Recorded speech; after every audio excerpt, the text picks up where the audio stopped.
Have you ever watched your child do something beautifully one day, only to struggle with the very same thing the next? And suddenly you're wondering, did they forget? Did we do something wrong? Was that progress even real? If this cycle leaves you confused, discouraged, or questioning everything, this video is for you. Today we're talking about something almost every parent notices but rarely gets explained. Why a child can do something one day but not the next, especially neurodivergent children. This isn't a sign of failure, it's not manipulation, and it's not proof that progress didn't count. It's part of how learning and regulation actually work. Ready? Because this is Kind Parent Collective.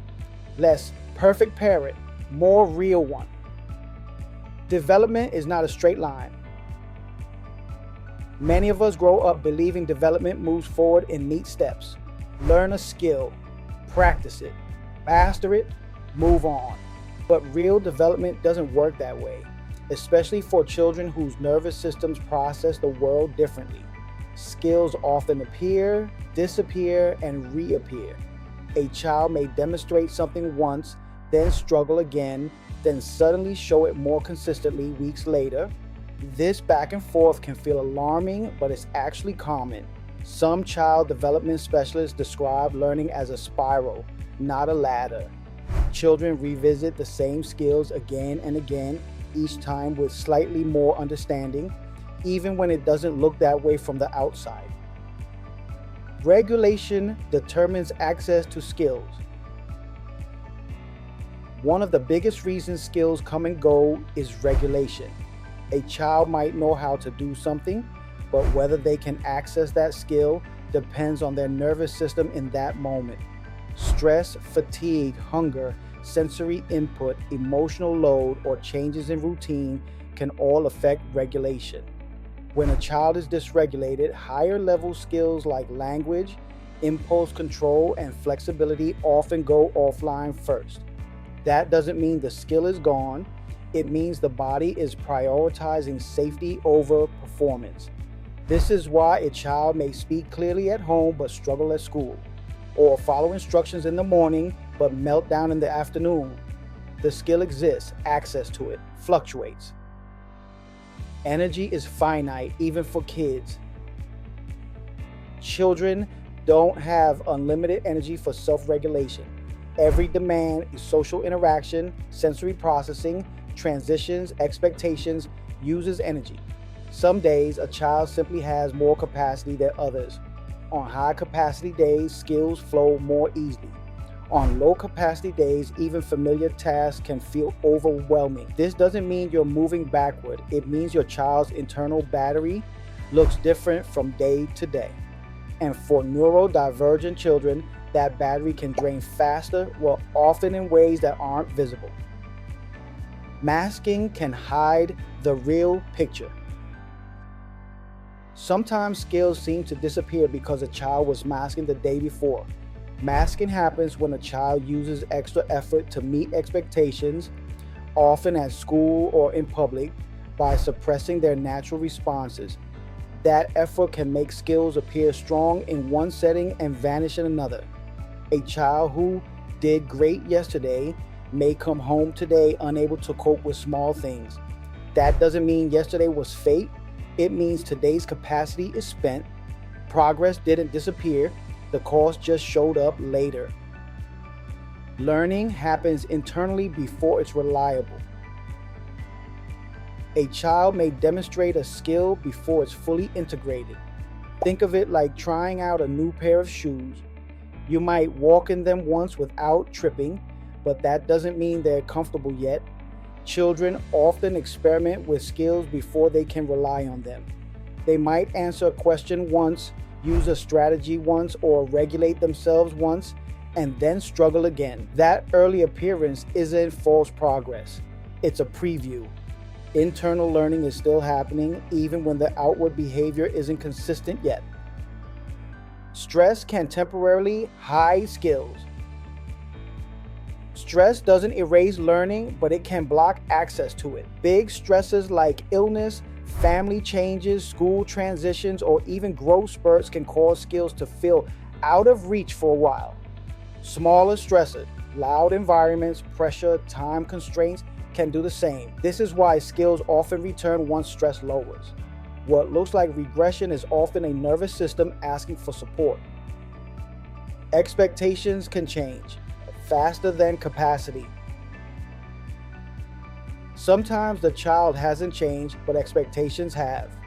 As parents, we naturally raise expectations once we see a skill appear. We may ask for it more often, with less support or in harder situations. If a child struggles under the new expectation, it can feel like the skill vanished, when in reality, the demand just increased faster than capacity. This mismatch can be frustrating for everyone involved. Progress is context dependent. Skills are not universal.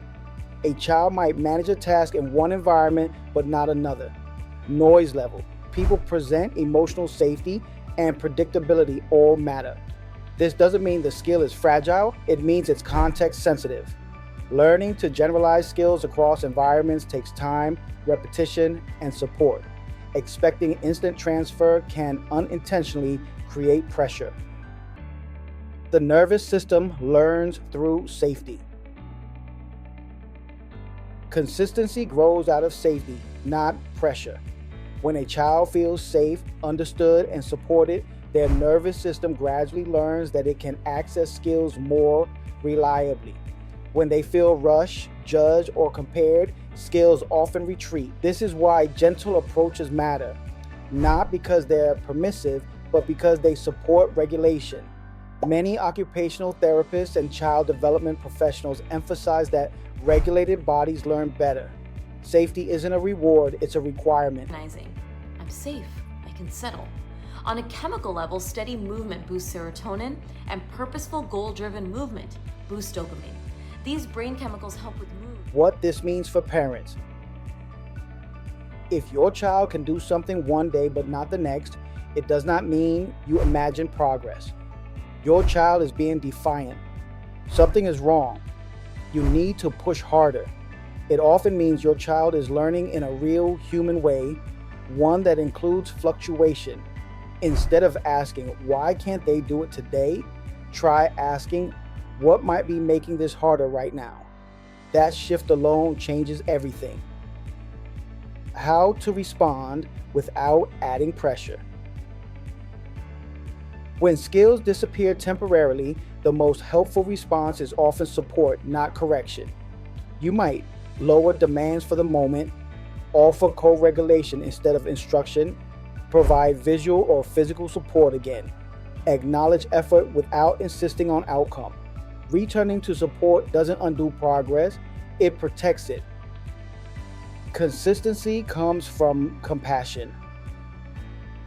Consistency doesn't come from enforcing performance. It comes from meeting children where they are again and again until their nervous system trusts that skills are safe to use. This process takes time and patience and a lot of invisible work, but it's how skills eventually stick. You're not going backward. It's easy to feel discouraged when progress isn't steady, but uneven progress is still progress. A skill that appears once has entered your child's world. It hasn't vanished. It's waiting for the right conditions to show up again. And each time it does, it becomes a little more familiar. If your child can do something one day, but not the next, you're not failing, and neither are they. You're witnessing learning in motion. At Kind Parent Collective, we believe progress doesn't need to be constant to be real. It needs to be understood. Please like, share, and subscribe if you think our videos are helpful. And remember, you're not starting over, you're moving through it together. And if today was rough, you still did enough. Catch you on the next one.